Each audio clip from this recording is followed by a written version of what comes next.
Yo, what is good, everybody? It is your boy, Golden Falls, Golden What Ifs, whatever you want to call me. And I'm back. This is part 3 of What If Deku Was Sub Zero.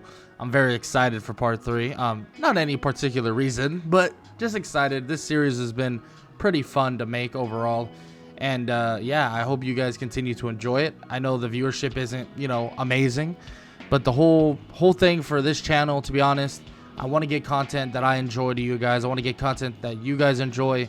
Maybe it's a little out of date. Maybe there's a better way to approach it, like overall. But I just enjoy this type of content, and I've been enjoying it.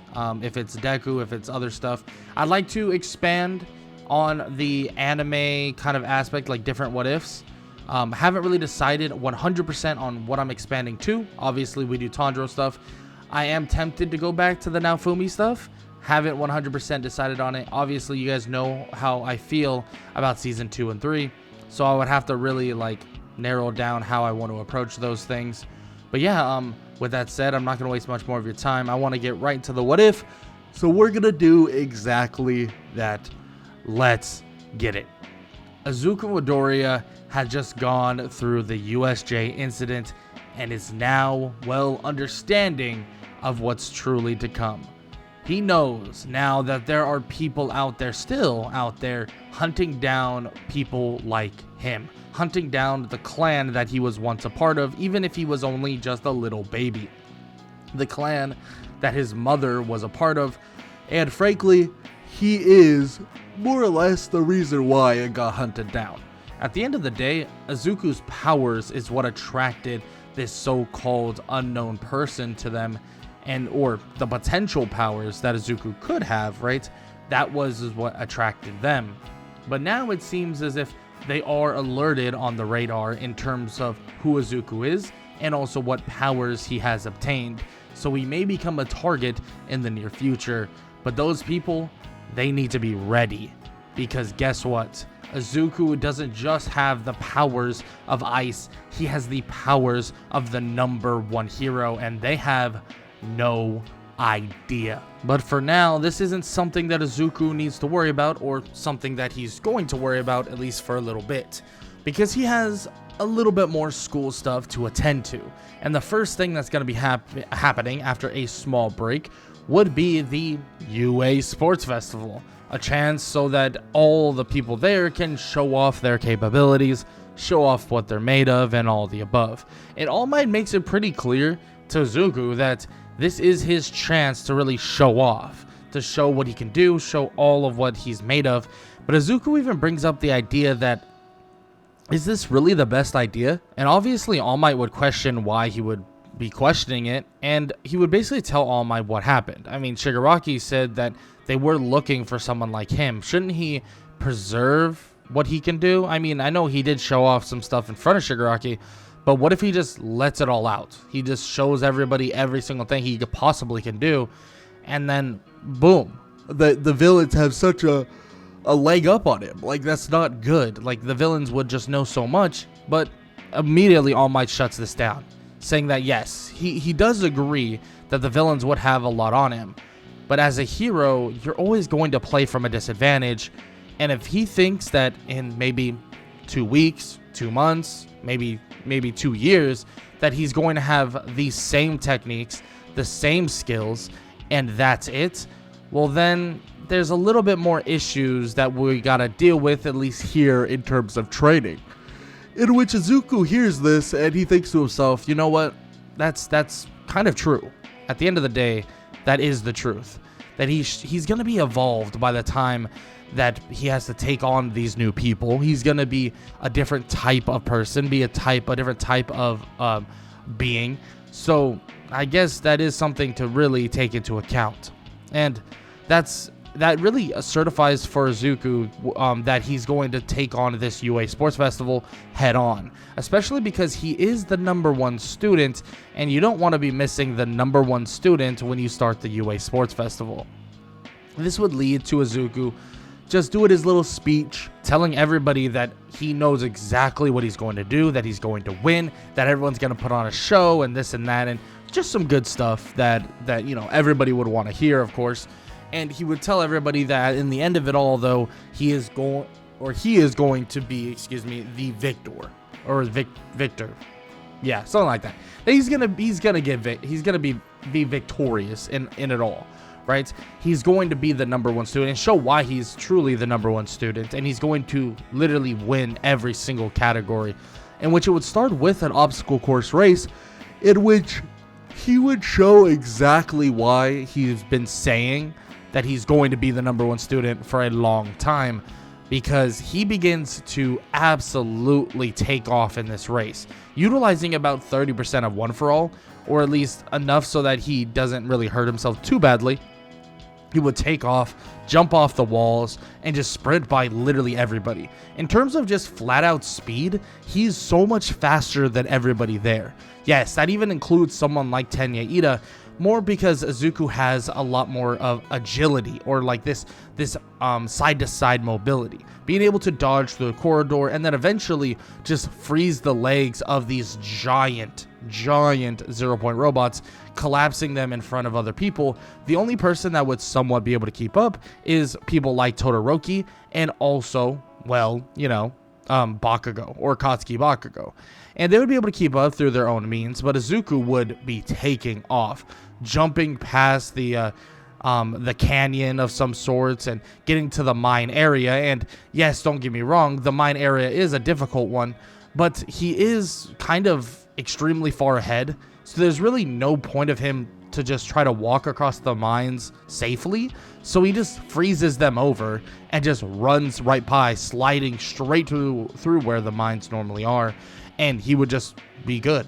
He would be on the other side, and he would be the number one, or victor, of this category, or he would be victorious in the obstacle course race, in which this would set him up to be the obtainer of the 10 million point band. So he would have to wear a 10 million point band in the next category.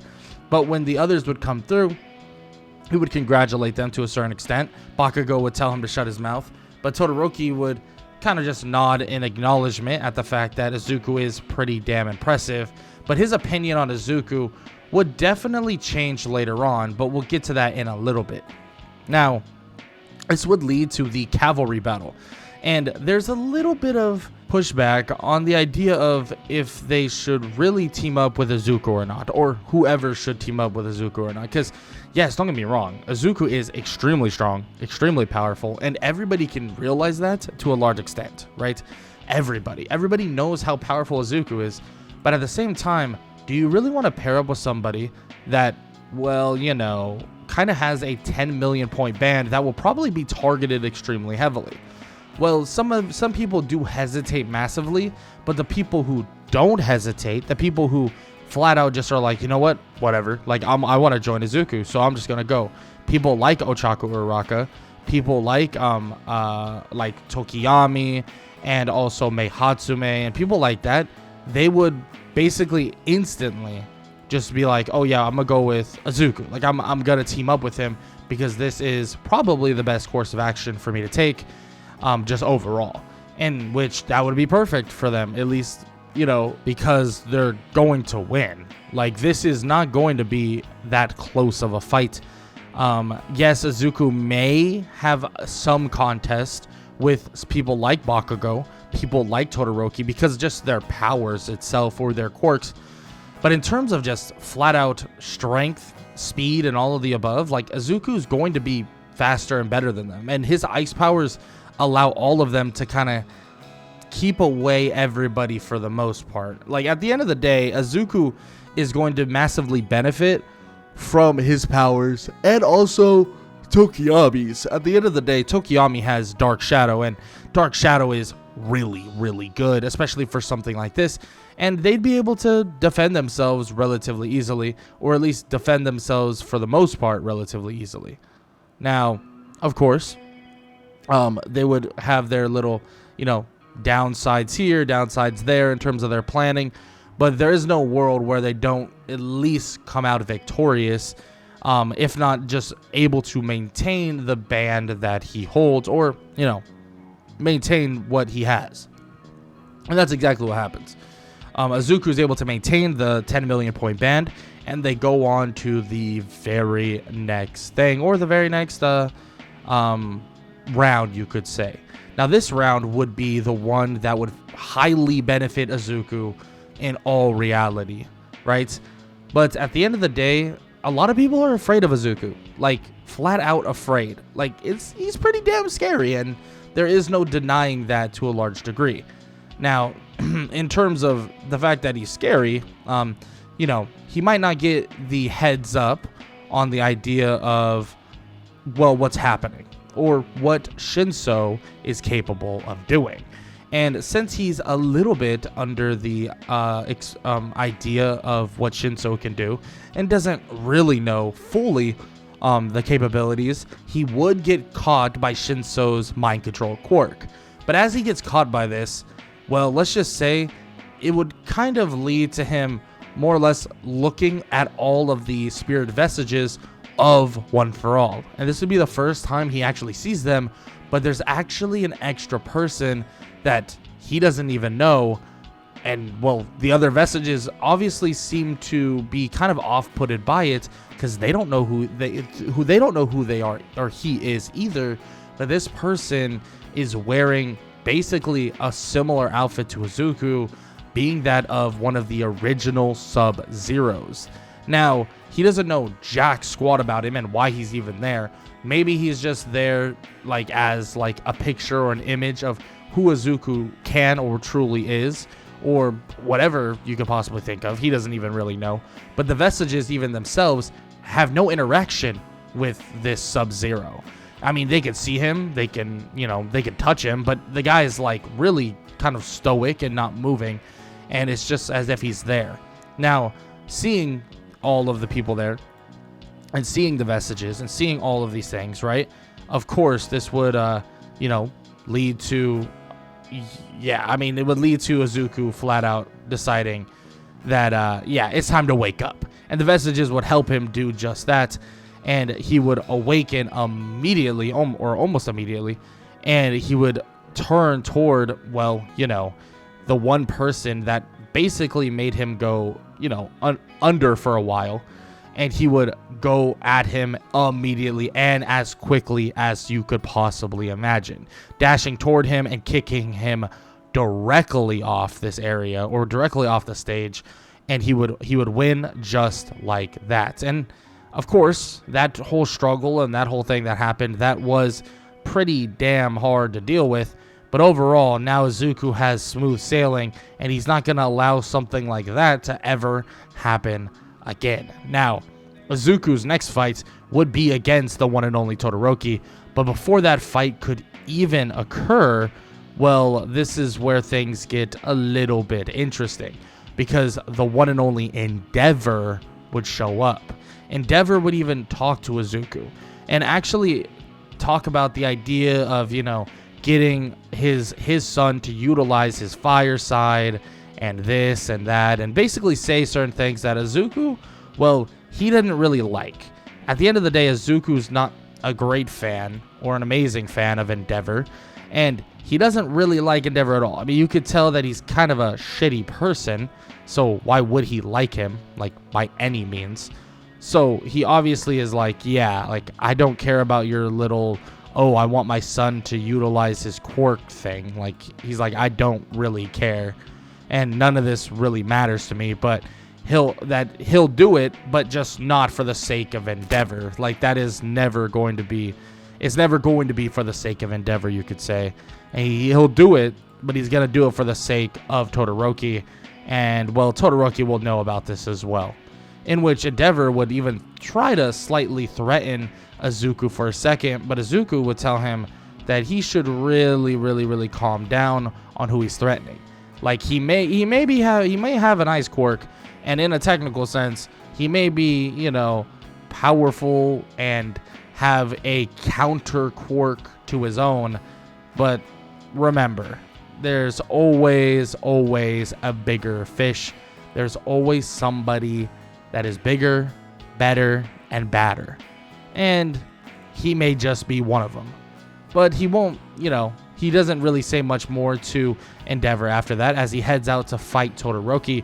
And this fight is a pretty intense one. I mean, Izuku kind of stalls it out a little bit.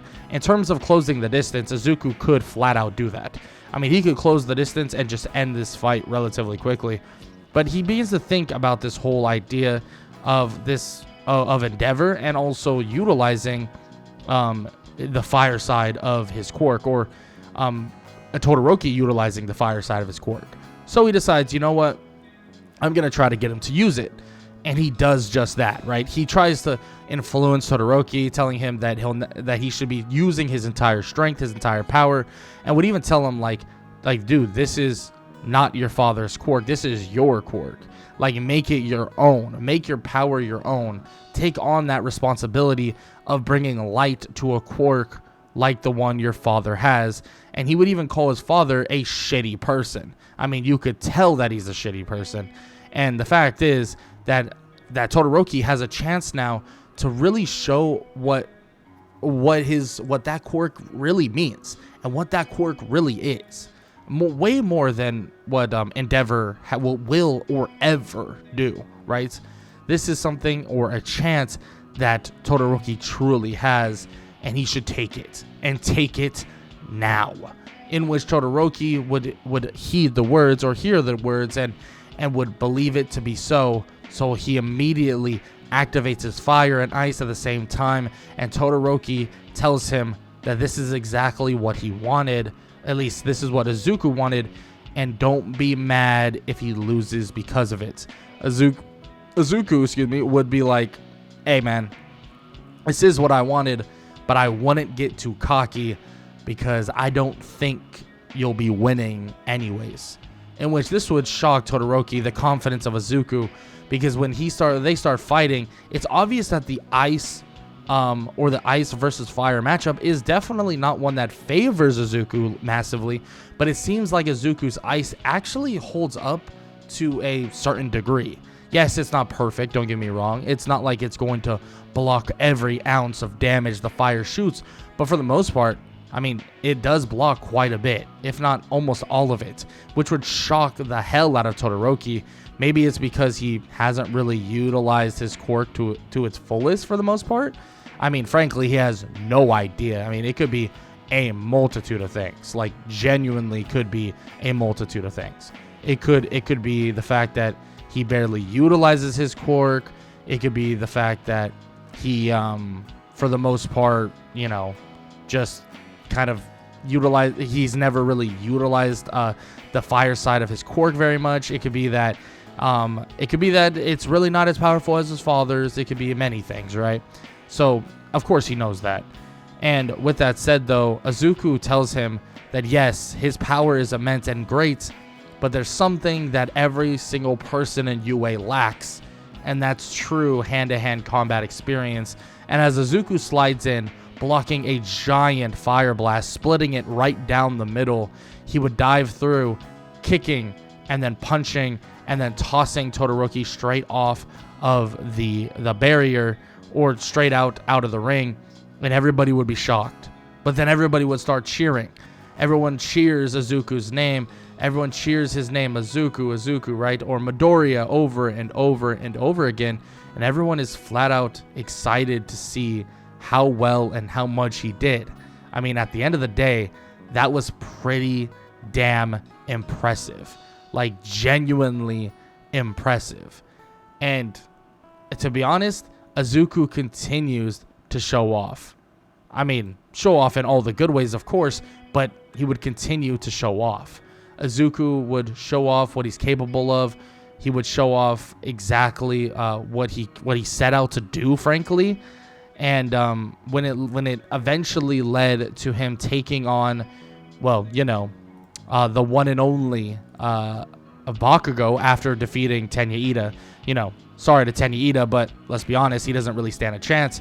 But once he does take on the Bakugo after defeating Tenya Ida in a pretty swift fashion, I mean, Ice doesn't really play very well when you're trying to, or Ice plays very well, really, when you're facing somebody with immense speed.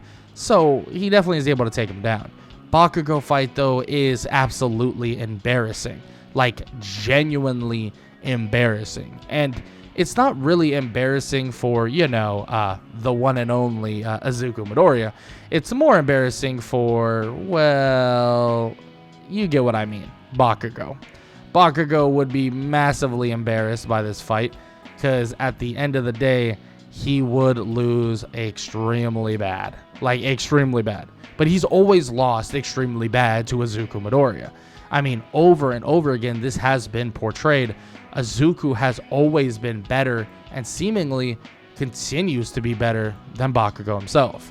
I mean, at the end of the day, he will always have the number of Bakugo and always have the capabilities that are flat out over him, at least over him quite a bit. So, yes, Bakugo loses, but this was more of a mental damaging point, especially for Bakugo, because Bakugo is freaking out, saying that, this shouldn't have ended like this, it shouldn't have happened like this, blah blah blah and so on, freaking out and just flat out getting extremely angry, in which everyone has to end up muzzling him and stuff, which is a crazy sight for a quote-unquote future hero. But of course, Izuku is deemed as the #1 student in UA and the #1 student in the UA Sports Festival, leading to him getting a massive amount of people wanting him to actually join their agency.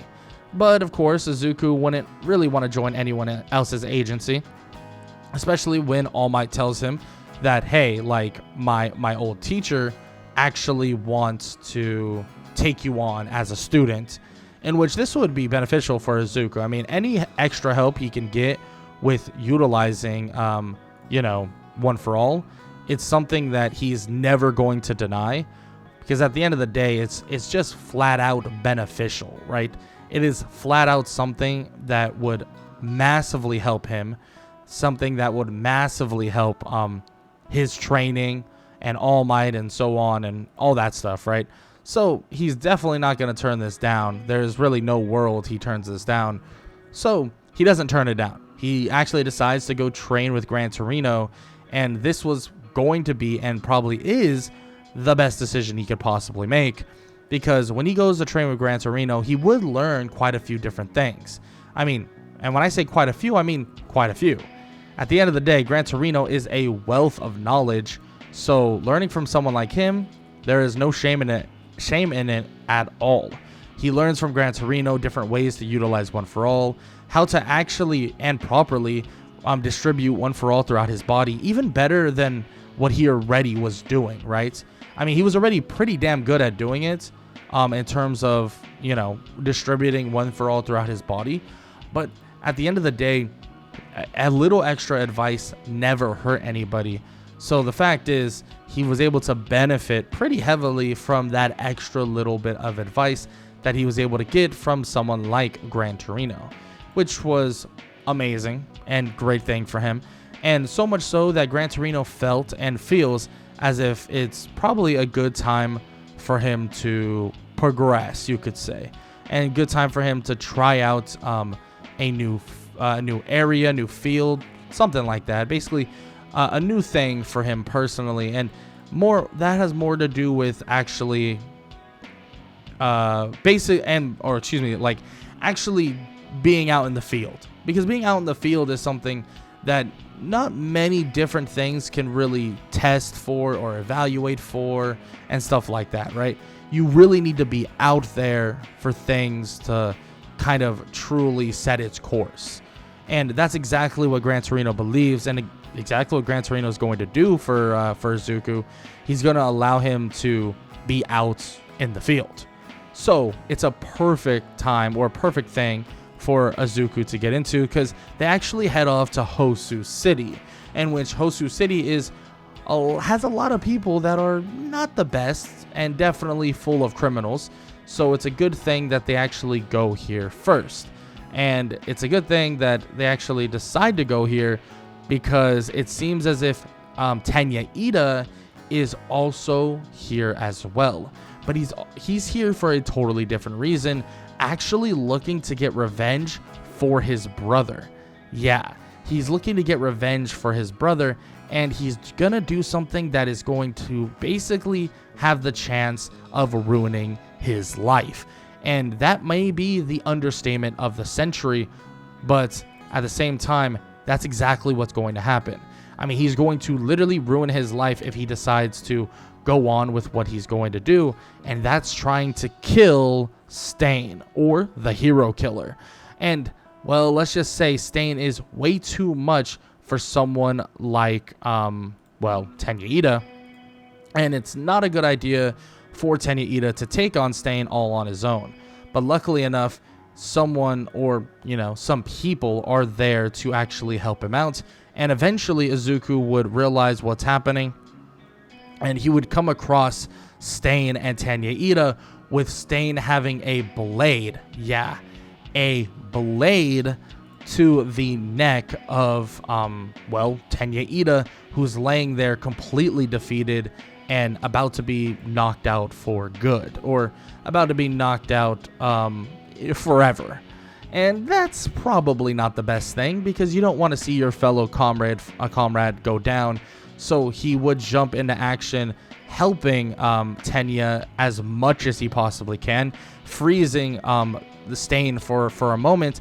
And as he freezes him, actually he would see a blast of fire come over, blasting Stain into a wall. Izuku would turn as he sees, the one and only Shoto Todoroki, who is not afraid to utilize his fire quirk. Not anymore.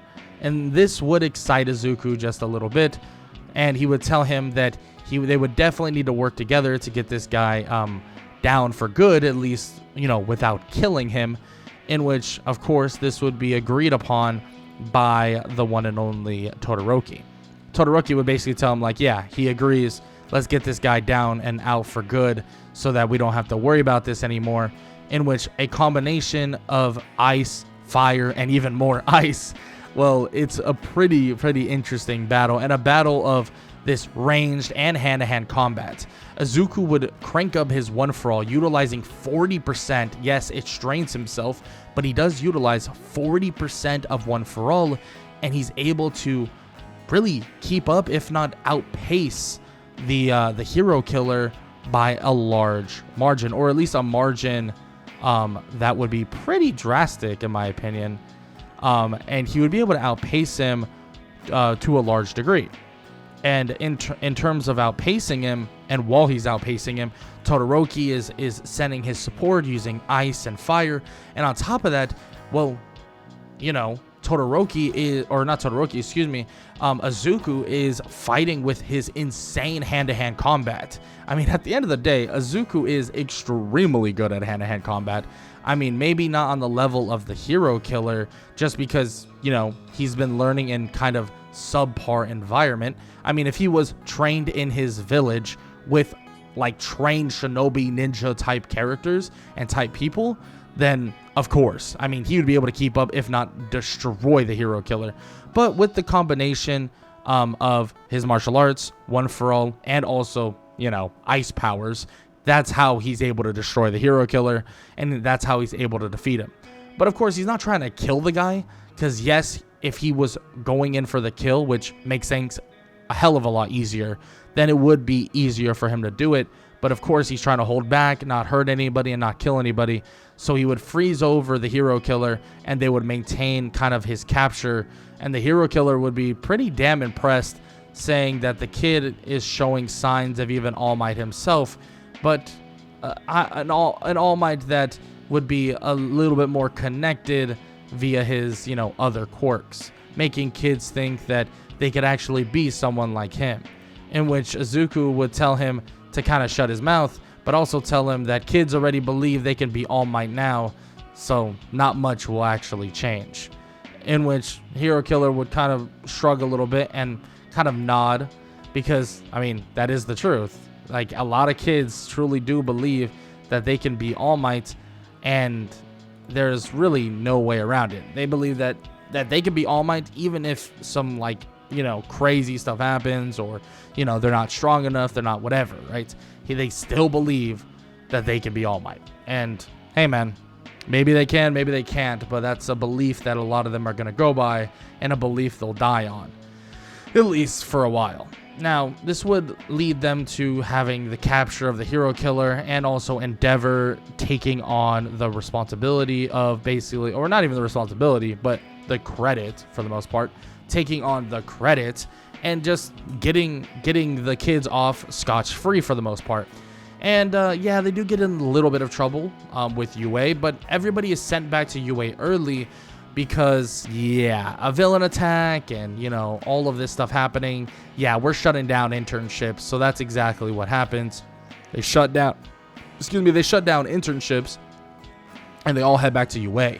Aizawa would even say that, I mean, it's kind of the best time to do so because guess what? They actually have, well, a little bit of things going along and a little bit of things happening. And those things include, well, you know, the final exams, in which everybody's like, oh no, like you gotta be kidding me. Final exams, like that sounds horrible, in which they will have a written and a practical, which the written is a pretty basic thing. I mean, it's literally like a written test. Yes, a lot of people struggle on it because, you know, you're gonna need a lot of help from the nerds and the study geeks and all that, at least for the most part, or at least a lot of students will. But of course, Izuku is pretty well prepared for that as well. And then you would have the practical exam, and the practical exam is where things change drastically. The practical exam is gonna be nothing like anybody has ever seen, and the practical exam, well, it's not gonna be against robots. Well, it's going to be against teachers themselves. Yeah, you heard it. Teachers themselves will take on the students to determine if they're allowed to go to the forest training camp. But that battle and all of those things will happen in the next part of What If Deku Was Sub Zero, or part 4 of What If Deku Was Sub Zero. So if you enjoyed, show some love, leave a like, leave a sub, and leave a comment down below, and all that good stuff. Hope you all enjoyed the video. And yeah, sorry if I like stumbled over my words from time to time. I like having these video styles being a little bit more loose, but I'm not gonna lie, it is literally 3 a.m. right now. I am hooked up on coffee. Do not recommend this at all.